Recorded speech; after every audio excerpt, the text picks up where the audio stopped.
Hi,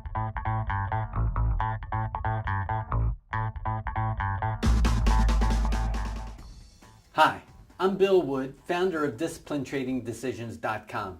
Today, we will be discussing the 4 basic types of trades, the probability associated with each trade, the risk to reward needed for each trade to be profitable. We will discover the most effective trade overall and choose which one we should be using most. Trading futures, options on futures, and retail off-exchange foreign currency transactions involves substantial risk of loss and is not suitable for all investors. You should carefully consider whether trading is suitable for you in light of your circumstances, knowledge, and financial resources. You may lose all or more of your initial investment. Opinions, market data, and recommendations are subject to change at any time. Past performance is not indicative of future results.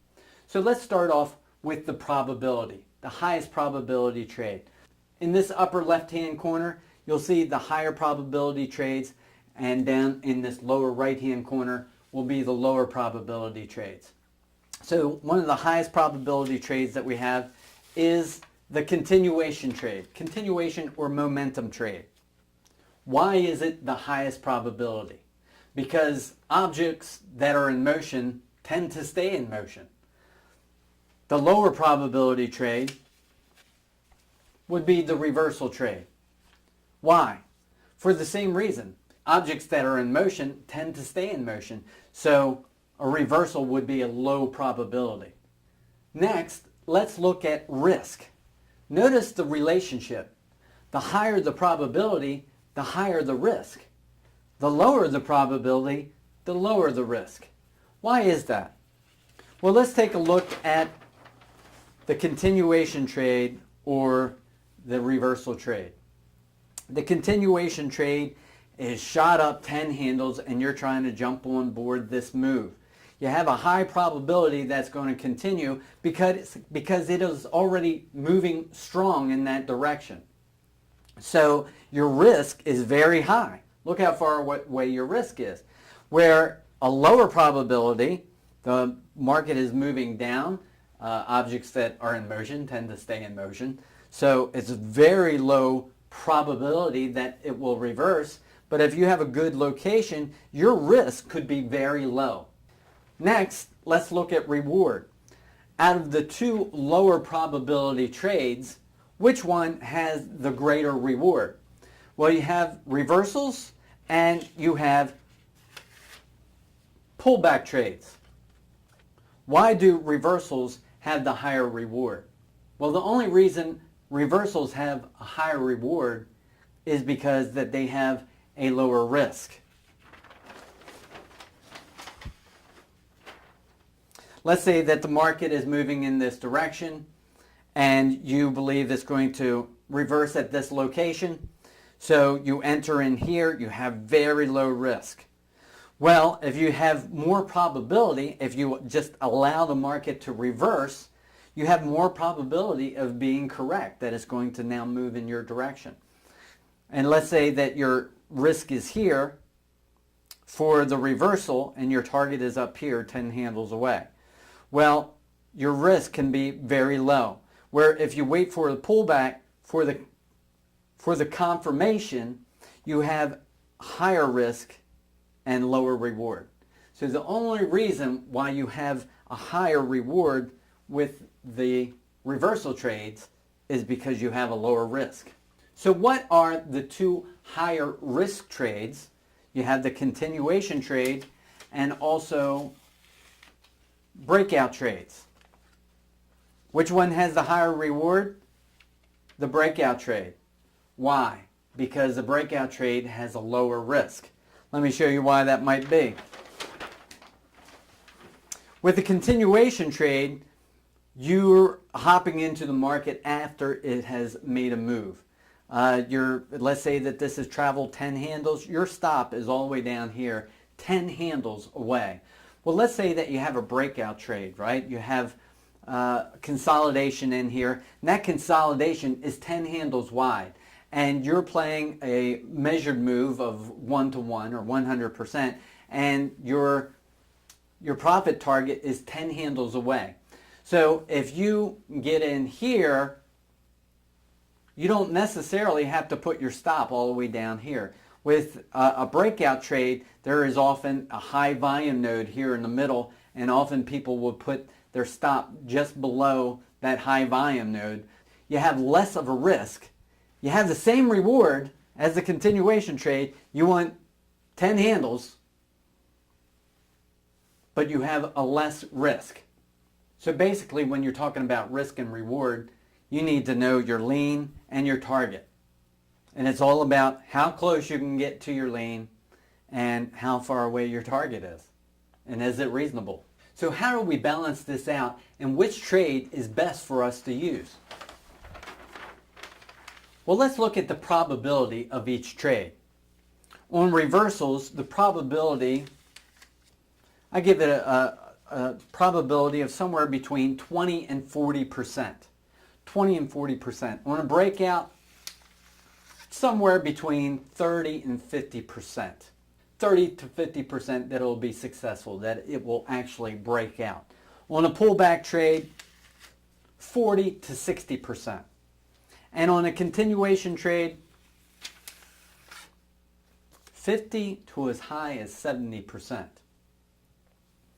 So shouldn't we always be using continuation trades? It is the highest probability trade. Shouldn't we always use the highest probability trade? Well, let's look at this a little closer.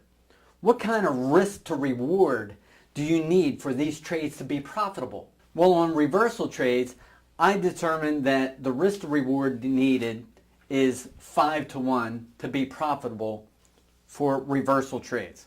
So why do I say that? Well, you take the worst case scenario, the 20% probability that you're going to be successful with this reversal trade. Let's determine our expectancy. The formula for expectancy is probability of a win times the average win minus probability of a loss times the average loss. That gives you your expectancy.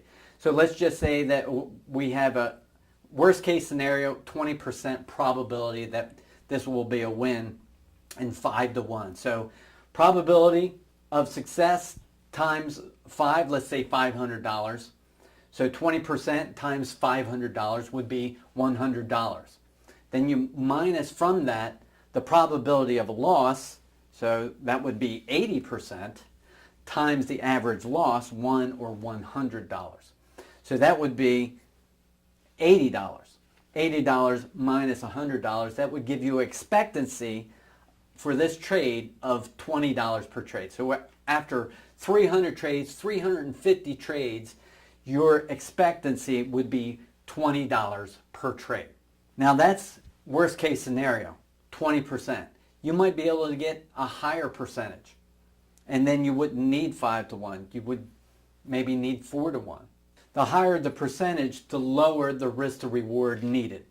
So for a breakout trade, let's say that the risk to reward needed to be profitable is, say, 4 to 1. On a pullback trade, the risk to reward needed is 3 to 1. And on a continuation trade, the risk to reward needed is 1.5 to 1. Now again, that's with the worst case scenario, 50%. You need a little bit more than 1 to 1 to be profitable over time. If you have a probability of 60, 70%, then you would only need 1 to 1 risk to reward ratio. Again, it has the highest probability and the easiest risk to reward to accomplish. Shouldn't we only and always be trading continuations every chance we get? Well, let's investigate this a little bit further and see if it actually is the easiest risk to reward to accomplish. Let's take a look at your favorite trade, the continuation trade, right? This is a 30-minute bar that has ripped up 10 handles. Has so much momentum, you give it a 70% chance of continuing.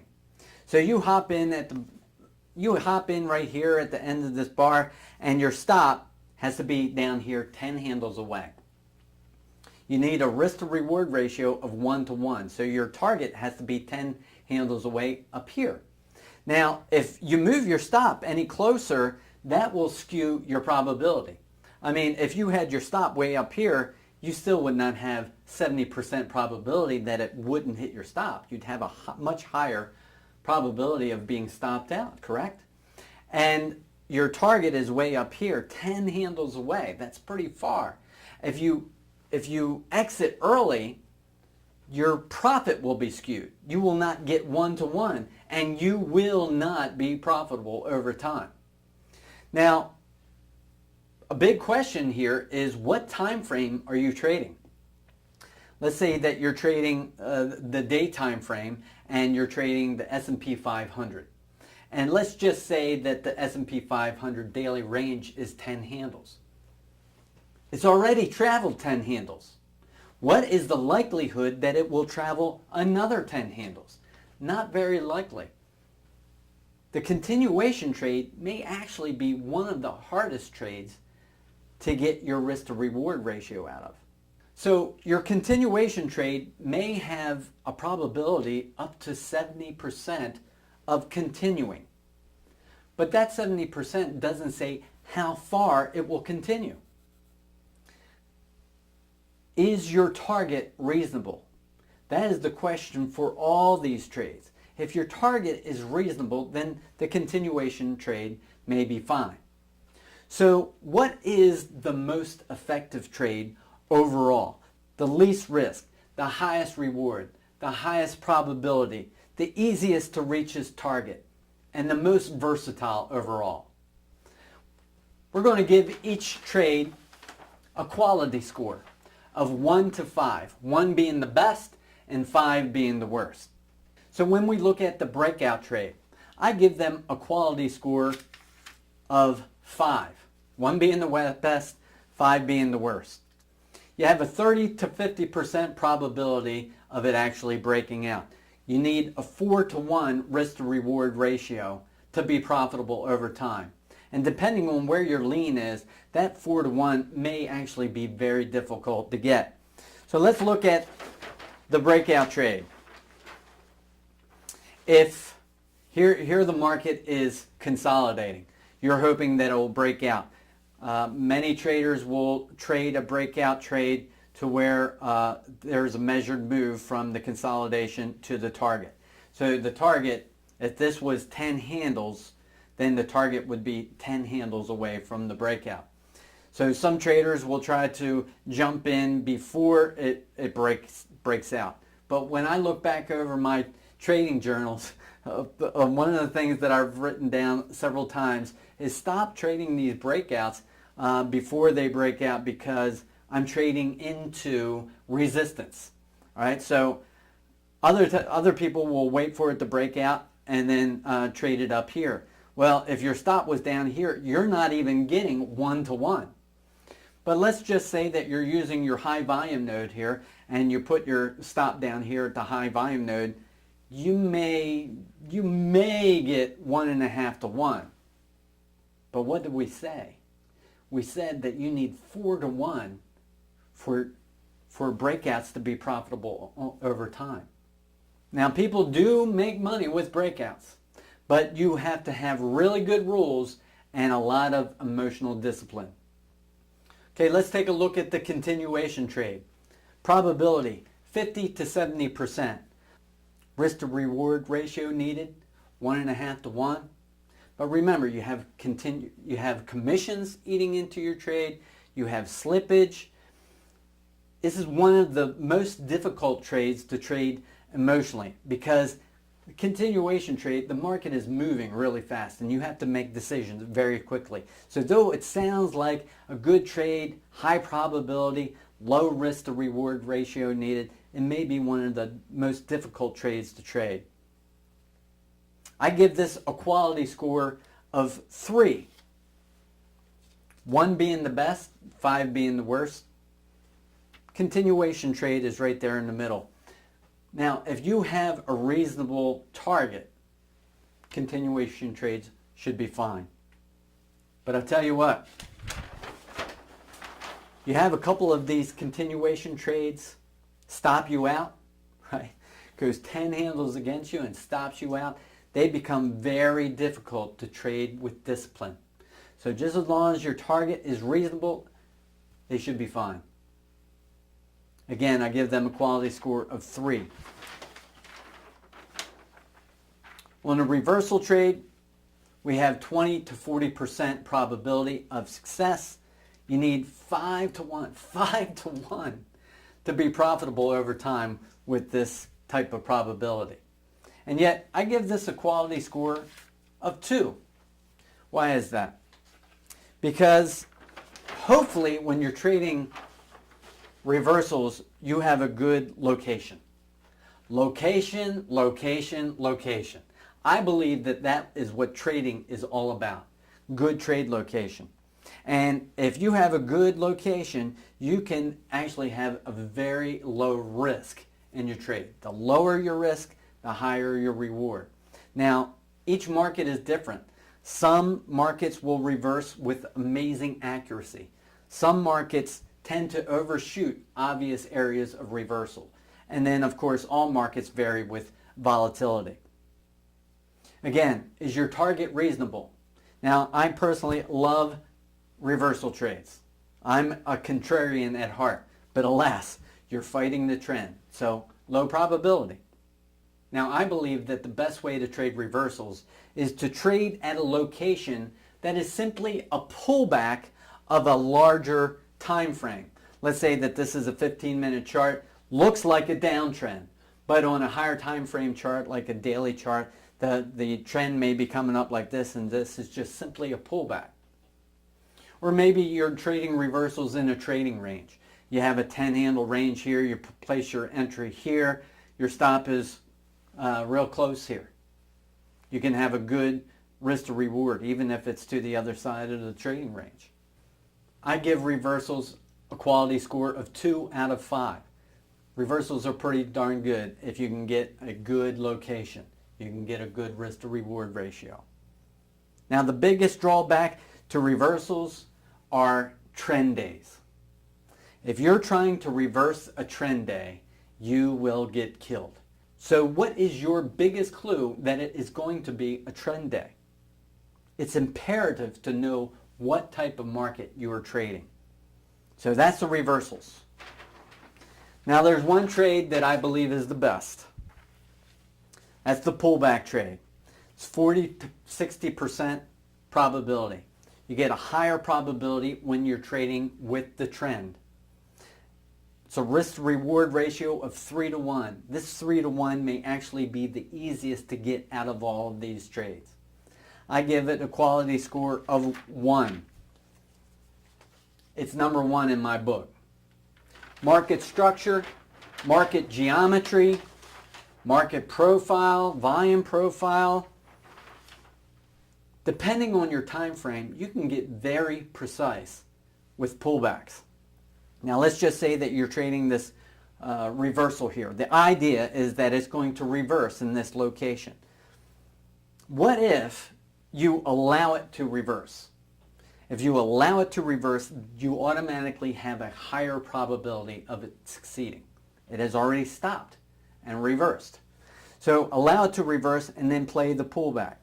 Now, generally you would think that if you enter here, your stop has to be below here, but that's not necessarily true with a pullback, because you'll notice if you look inside the market that often on reversals there will be a high volume node in here that caused the market to reverse. So instead of leaning on this location, now you may be able to lean on this high volume node, and you can get very precise in where you enter your trade and where your stop is going to be. And so even though your target may be the same, your risk may actually be less. You may actually get a better risk to reward ratio. And the 3 to 1 may be the easiest to get out of all of these. And notice another thing about pullbacks, how versatile they are. They work with the idea of reversals. They also work with the idea of continuation trades. Now with a continuation trade, it's moved up, you have momentum, you enter, right? Or you can allow the market to pull back and then enter the continuation trade. Or you can just play the pullback. With breakout trades, You can allow it to break out and just wait for the pullback. Oftentimes when the market breaks out, it will pull back to the point of the breakout to stop out the people who entered there. So very versatile overall. You can get a higher probability if you're trading with the trend. 3-to-1 may be the easiest to get. I rate pullbacks number 1. Again, do your own research. Where you would normally trade a continuation trade, would it be better to allow it to pull back and play that pullback? Where you're trading reversals, would it be better to allow it to reverse and trade the reversal? Do your own research. With breakouts, would it be better to allow it to break out and just play the pullback? You'll have to test out these things for your own. So that's my take on the 4 basic types of trades. This is Bill Wood, and if you're watching this anywhere other than my blog at Discipline Trading Decisions, please go there now and check out our other resources. While you're there, sign up for our weekly newsletter. Remember, stay motivated, stay focused, and stay disciplined, my friend.